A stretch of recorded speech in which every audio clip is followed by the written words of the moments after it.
Hello, today we will guide you through how to connect Stitch to Google Antigravity with MCP. To begin, open Stitch in your browser. Once the page loads, look to the top right area of the screen and click on Docs. This will take you into Stitch's documentation where you can find the setup details needed for the MCP connection. From the documentation area, move to the left-hand navigation menu and click on MCP. This section contains the connection information for integrating Stitch with external tools. After that, select Setup and Authentication. This is the page where Stitch provides the configuration details you'll need in Antigravity. Now scroll down until you find the section for Antigravity. When you see it, click Copy. This copies the configuration code you'll use in the next part of the setup. Make sure you copy the full configuration exactly as provided so the connection works correctly. Next, open the Antigravity software. In the top right corner, look for Agent and open it. Once you're there, click the three-dot menu to reveal more options. From that menu, choose MCP Server. This will open the area where you can manage MCP Server settings inside Antigravity.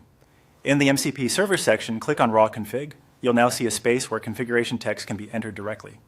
Paste the code you copied earlier from the Stitch documentation into this field.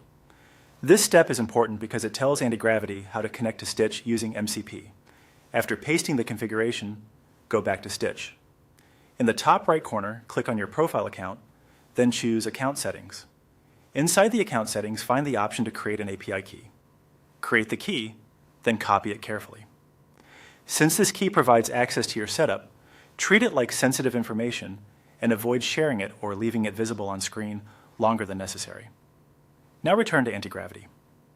Locate the place in the MCP setup where the API key should be entered and paste the key you just copied from Stitch.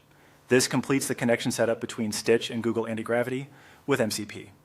As a final tip, if the connection does not work right away, double check that the copied configuration was pasted completely and that the API key was entered without extra spaces. Even a small formatting issue can prevent the integration from connecting properly. And that's it. You've now connected Stitch to Google Antigravity using MCP.